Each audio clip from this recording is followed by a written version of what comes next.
अच्छा डॉक्टर साहब मुझे बताएं कि ये एक बच्चा, क्योंकि बच्चों में स्पेसिफिकली वैसे भी जो हमारे पास बच्चे पेशेंट्स आते हैं उनके लिए अपनी तकलीफ बयान करना बड़ा मुश्किल होता है। वो नहीं बता सकते कि एग्जैक्टली मुझे क्या प्रॉब्लम हो रही है। सो ये कितना बड़ा चैलेंजिंग होता है कि जब हम किसी बच्चे का जो स्पेसिफिकली उसके वाइटल्स ले रहे होते हैं उससे पूछ रहे होते हैं। तो ये इसी चीज़ को मद्देनजर रखते हुए जो हमारा ये एडवांस सिम्युलेटर है वो ऐसा है कि जो अगर पेशेंट से हिस्ट्री ले रहे हो तो वो बात भी करेगा, रोएगा भी, फेशियल एक्सप्रेशंस चेंज करेगा और इन तरीकों से सबसे रियलिस्टिक इफेक्ट हम दे सकते हैं अपनी नर्सिंग स्टूडेंट्स को, ताकि जब वो आए पेशेंट के ये मैनिकिन के हमारे फेशियल एक्सप्रेशन चेंज हो, रोए, तो उनको बेस्ट पॉसिबल रियल एक्सपीरियंस मिले ताकि वो उस तरीके से उसको मैनेज कर सकें। मैं भी अपनी ऑडियंस के लिए मैं जरूर देखूंगी एक्सरसाइज मेरी ऑडियंस। बिल्कुल प्लीज, एग्जैक्टली कैसे होता है। बिल्कुल, अगर आप देखेंगी तो फिर आपको समझ में आएगा कि देखें जैसे वो ब्लिंक कर रहा है, उसका फेशियल एक्सप्रेशंस मूव कर सकते हैं, रो भी सकता है ये बच्चा, ताकि जिससे हम रियलिस्टिक इफेक्ट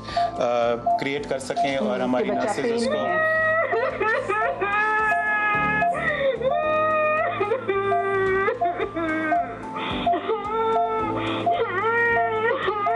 आप देख लीजिए टीयर्स भी आ रहे हैं। एग्जैक्टली बिल्कुल, ये मेरे कैमरामैन आपको दिखाएं। तो हमारे सेंटर में इसी तरीके के बहुत सारे और मैनिकन्स हैं, अडल्ट्स के भी, बच्चों के भी, जो कि सबसे रियलिस्टिक एनवायरनमेंट क्रिएट कर देते हैं ताकि जो हमारे डॉक्टर्स और नर्सेज ट्रेनिंग के लिए आते हैं उनको बेस्ट पॉसिबल वो एनवायरनमेंट दिया जाए ताकि अपनी स्किल्स बेहतर कर सकें, ताकि नॉट ओनली वो खुद अच्छे ट्रेन हो बल्कि जैसे आपने थोड़ी देर पहले कहा पेशेंट्स के पास जाएं तो सबसे सेफ हो। मुझे बताएं पीट स्टमी के पास सबसे ज़्यादा जो ट्रेनिंग दी जाती है वो किस चीज़ की दी जाती है? अप्रोच की दी जाती है, क्योंकि आप जानती हैं कि जब हम अपने मरीजों को कभी भी किसी इमरजेंसी सेंटर में लेके आते हैं सबसे पहले तो नर्स ही उनको देखती है या देखता है। तो नर्स जाके सबसे पहली असेसमेंट कैसे करे, वाइटल्स देखे यानी कि blood pressure, temperature, heart rate, ये सारी चीज़ें देखी जाएं, मरीज से एक हिस्ट्री ली जाए। जी बिल्कुल, और ये एब्सोल्युटली रियलिस्टिक है। इसी तरीके से इमरजेंसी डिपार्टमेंट्स में मॉनिटर्स होते हैं, यही नॉइजेज होते हैं, यही सारी चीज़ें आती हैं ताकि यहाँ पे लोग प्रिटेंड ना करें, एक्चुअली मैनेज करें इन मैनिकन्स को, ताकि जब वो रियल एनवायरनमेंट में जाएं तो दे आर एब्सोल्युटली कंफर्टेबल। सही, ठीक है। अभी इनका आप हार्ट रेट चेक कर रहे हैं, ठीक है। अभी आप क्या करें स्पेसिफिकली इन पे? स्पेसिफिकली अगर इस बच्चे का देखा जाए तो इसके लंग्स में इश्यूज हैं, इस पे हम आइडेंटिफाई कर सकते हैं कि लंग्स के कितने एबनॉर्मल साउंड हो सकते हैं। हमारे पास क्रिकल्स हो सकते हैं, वीजिंग साउंड हो सकते हैं। तो इस बच्चे में हमने आइडेंटिफाई किया कि इसमें वीजिंग साउंड्स आ, तो यूजुअली बच्चों में जो होता है, यूजुअली बच्चों में जो होता है क्रिकल्स भी आ सकते हैं। तो इसका मतलब है कि इसके चेस्ट में कंजेशन है। तो इससे हम ये आइडेंटिफाई कर सकते हैं कि इसको सस्पेक्टेड कोई लंग्स रिलेटेड कोई प्रॉब्लम हो सकता है। और इसका बेनिफिट ये भी है कि हम जब यहाँ पर असेसमेंट कर रहे होते तो हम डिफ्रेंशिएट कर पाते हैं कि क्या साउंड जो है वो किस तरह की सुनाई देती है। तो जब हम एक्चुअल पेशेंट पे जाके असेसमेंट करते हैं तो हमें हम इजीली डिफ्रेंशिएट कर पाते हैं कि अच्छा ये साउंड क्रैकल्स है, ये साउंड वेजेस है। तो इस तरह जो है ना हमारे लिए मुआयना करना और आसान हो जाता है। अच्छा, क्योंकि अभी आप देख रहे हैं ना कि जो डमी है थोड़े बड़े बच्चे की है, लेकिन जो छोटे बच्चे भी आते हैं उनको भी बहुत ज़्यादा प्रॉब्लम होती है। तो फिर वहाँ पे भी एग्जैक्टली उसके सांस से और वो जैसे ना कि लंग्स की आवाज़ को सुन के उसको डायग्नोस करना, क्योंकि पहले आएंगे डॉक्टर से बाद में आएंगे, लेकिन पहले इन्होंने नर्सेज को इतना ट्रेन किया कि जैसे जाए तो ये सिचुएशन भांप लें कि कितनी ये सीरियस सिचुएशन है। ऐसा ही जी बिल्कुल ऐसा ही है। ठीक है। अच्छा, और अब फिर ठीक है, हमने सांस उनका जान लिया, ठीक है, जिनकी जो लंग्स की साउंड है, उसके बाद फिर हम दूसरी क्या चीज़ करते हैं? अच्छा, एक चीज़ ये होती है कि जैसे ही पेशेंट एडमिट होता है तो विद इन 1 आवर जो हमारा प्रोटोकॉल होता है कि हम असेसमेंट करते हैं। और तो हम ये करते हैं कि हम हेड टू टो असेसमेंट करते हैं, starting from head to toe, और जिसमें हमारे पास हेड टू टो मीन्स के आईज हम देखते हैं, नोज देखते हैं कि कोई कंजेशन तो नहीं है, कोई नेजल ब्लॉकेज तो नहीं है। उसके बाद हम माउथ का असेसमेंट करते हैं कि माउथ से हमें पेशेंट का पता चलेगा कि पेशेंट जैसे बोले तो वो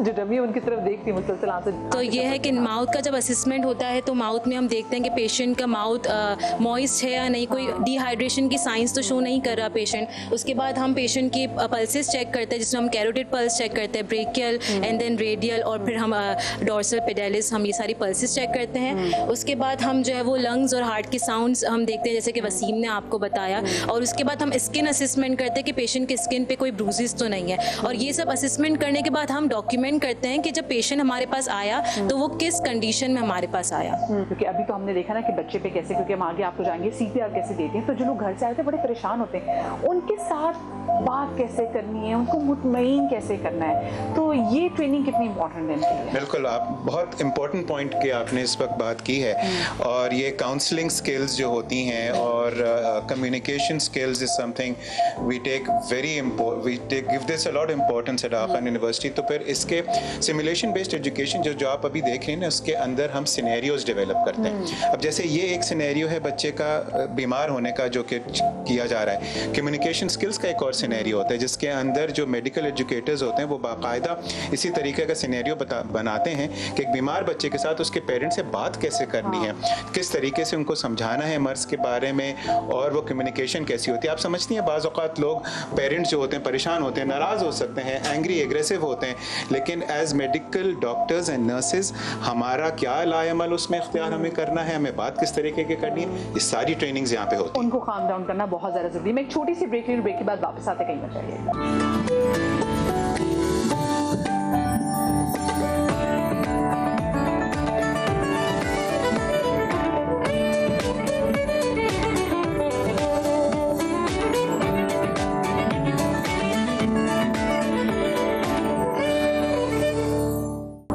नर्सिस के 4 साल डिग्री के प्रोग्राम में क्या कुछ कोर्सेज हैं और कैसे आप भी अगर चाहें तो इस फील्ड के साथ आके खुद को वाबस्ता कर सकते हैं? क्योंकि यूजुअली हमें ये लगता है कि जी जो हमारी जो नर्सेज होती हैं वो उन्होंने FA पास किया होता है, फिर वो 6 महीने का एक कोर्स करते हैं, फिर वो नर्स बन जाती है, तो ऐसा बिल्कुल भी नहीं है। आज मुझे आपका ये जो परसेप्शन है ये ब्रेक करना है, और ब्रेक करने के लिए मैं बात करूँगी, हमारे साथ मौजूद हैं असिस्टेंट प्रोफेसर आगा खान नर्सिंग स्कूल की शनाज कासिम। अस्सलाम वालेकुम जी। वालेकुम सलाम। कैसी हैं आप? ठीक ठाक हैं? अल्हम्दुलिल्लाह। अच्छा, मैं चाहती हूँ कि आप ये लोगों को बताएं कि स्पेसिफिकली जो नर्सिंग डिग्री जो यहाँ पे लोगों को मिल रही है 4 साल की, इसमें क्या कुछ चीज़ें इंक्लूड हैं? ओके, सबसे पहले तो मैं ये बताना चाहूँगी कि हमारे Aga Khan university school of nursing and midwifery में 5 प्रोग्राम्स हैं, ठीक है। उसमें से एक प्रोग्राम है 4 years bachelors of science in nursing. अच्छा। इसी तरह से bachelors of science in midwifery है, फिर हमारे पास masters of science in nursing है, और फिर हमारे पास PhD प्रोग्राम है। अच्छा, PhD भी है? PhD अभी रिसेंटली शुरू हुआ है, and we have I am proud to say कि हमारे एक कोलीग ने